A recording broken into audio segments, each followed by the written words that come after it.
পবিত্র কাশ্মীরে পহেলগামে সন্ত্রাসী হামলায় ২৬ জন নিহত হওয়ার ঘটনায় উপমহাদেশে উত্তেজনার পারদ দেখা দিয়েছে ভারত পাকিস্তান সম্পর্কে। এই দুই দেশ পরস্পরকে আরও একবার দেখে নেওয়ার প্রস্তুতি নিচ্ছে। তাদের ভাবসাব দেখে মনে হচ্ছে এই যাত্রা দেখে নেবার রাজনৈতিক কূটনৈতিক কিছু সিদ্ধান্ত নেওয়া হয়ে গেছে, আর বাকি থাকলো সামরিক পদক্ষেপ। সামরিক পদক্ষেপের কথা বললে প্রসঙ্গে এসে যায় সমরশক্তিতে কার সক্ষমতা বেশি।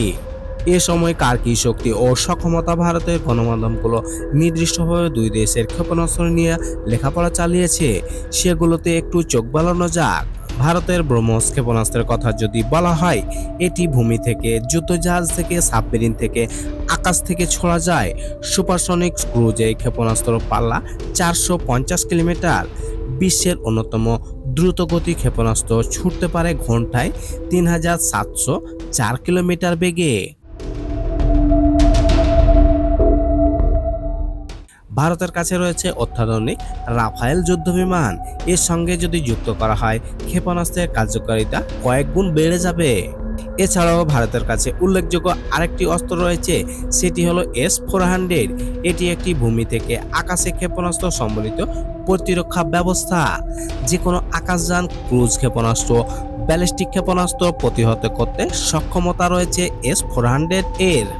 সাথে রয়েছে ভারতের পুরনো ধাঁচের আকাশ প্রতিরক্ষা ব্যবস্থা, বরাতার আকাশ এবং নির্মাণাধীন কুয়াশা মহেশ রাষ্ট্র নামক ৩০০ কিলোমিটার দূরে আঘাত হানতে সক্ষম ক্ষেপণাস্ত্র আমলযোগ্য। আর পাকিস্তান সাম্প্রতিক ফাতে-2 নামের স্বল্প পাল্লার একটি ব্যালিস্টিক ক্ষেপণাস্ত্র প্রতিরক্ষা ব্যবস্থা যুক্ত করেছে এবং সরাসরি চ্যালেঞ্জ জানিয়েছে ভারতের আকাশ প্রতিরক্ষা ব্যবস্থা S-400-কে। ফাতে-2 ৪০০ কিলোমিটার দূরে লক্ষ্যবস্তুকে আঘাত হানার সক্ষমতা রাখে। এর রয়েছে উন্নত প্রযুক্তি, যা দূর থেকে নিয়ন্ত্রণ করা যায়।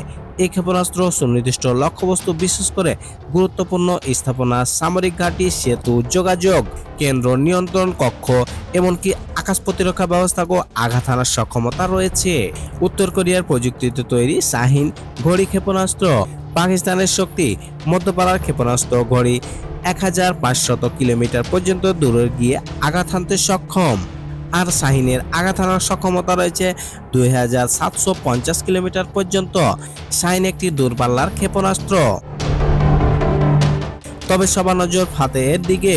অন্যান্য ব্যালিস্টিক ক্ষেপণাস্ত্র চাইতে তৈরিতে খরচও কম।